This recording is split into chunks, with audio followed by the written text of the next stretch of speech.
আমেরিকার president Donald Trump এখন দৌড়ে আছেন। তার দেশীয় নানা সমস্যা, প্রাকৃতিক দাবানল, তার গীতিভাইদের যুদ্ধ থেকে রক্ষা, রাশিয়াকে তোষামোদ করেও ইউক্রেন যুদ্ধ থেকে বিরত রাখা যাচ্ছে না। এদিকে রাশিয়ার সঙ্গে তালেবানদের বৈঠক, তাদের সরকারকে স্বীকৃতি দেয়া, সব মিলে বেশ অস্বস্তিতে কাটছে ট্রাম্পের। বলতে গেলে দৌড়ের উপরে আছেন ট্রাম্প। গত এক মাসে ট্রাম্পের মাথার উপর যে চাপ গেছে তা যেন এক বড় অ্যাটম বোমার চেয়েও বেশি। কারণ তারই গেতিভাইকে যেভাবে ইরানিরা হামলা করেছিল তাতে তো ইসরায়েল শেষ হয়ে যাচ্ছিল, ইসরায়েলের রসদ শেষ হয়ে আসছিল, এমনকি মিসাইল ছোড়ার মতো কিছুই ছিল না। সেই ইসরায়েল আবার হুমকি দিয়েছে ইয়েমেনকে। তারা বুঝতে পারছে ইরান তাদের যুদ্ধ থামায়নি।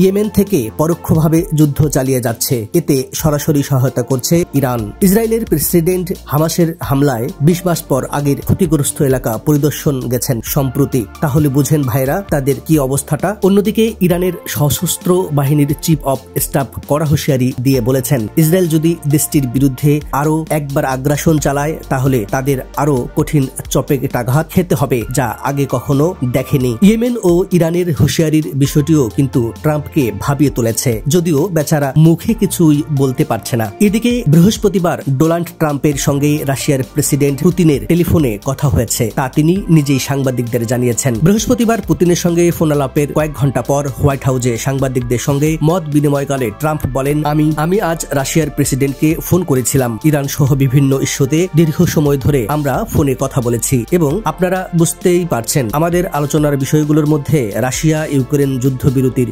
ইস্যুটিও ছিল। একই সঙ্গে আফগানিস্তানের ক্ষমতাসীন তালেবান সরকারকে স্বীকৃতি দিয়েছে রাশিয়া। মূলত রাশিয়া তালেবান সরকারের নিয়োগকৃত নতুন রাষ্ট্রদূতের পরিচয়পত্র গ্রহণ করেছে।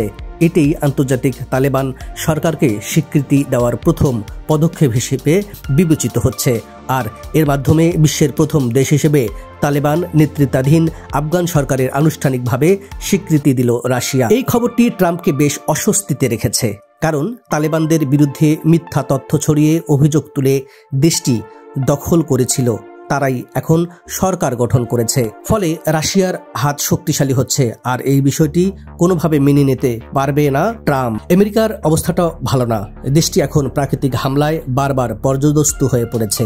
মার্কিন প্রেসিডেন্ট ডোনাল্ড ট্রাম্প যখন জলবায়ু বিপর্যয় মোকাবেলার জন্য দায়িত্বপ্রাপ্ত ফেডারেল সংস্থাগুলোর বাজেট কাটছাট করছেন, ঠিক তখনই যুক্তরাষ্ট্রের ক্যালিফোর্নিয়ায় এই বছরে সবচেয়ে বড় দাবানল মাদ্রে ফায়ার ভয়াবহ রূপ নিয়েছে। বৃহস্পতিবার 300 জনের বেশি দমকল বাহিনী এই বিশাল দাবানল নিয়ন্ত্রণে আনতে রীতিমতো লড়াই করছেন, আর এমন খবর দিয়েছে এএফপি। এছাড়াও ট্রাম্প যে কোনো প্রকার অনুমতি না নিয়ে ইরানের উপর হামলা করেছে, তার জন্য তাকে তার দেশের কংগ্রেসে প্রশ্নের সম্মুখীন হতে হয়েছে, যদিও সেই প্রতিবাদকারীদের বিলটি দেশটির প্রেসিডেন্ট ক্ষমতার আইনে টেকেনি। সবশেষ গাজায় যুদ্ধবিরতি হতে যাচ্ছে বলে নতুন খবর দিয়েছে ট্রাম্প, যদিও সেখানে নারকীয় সব কাণ্ডের নেপথ্যের কারিগর এই ডোনাল্ড ট্রাম্প।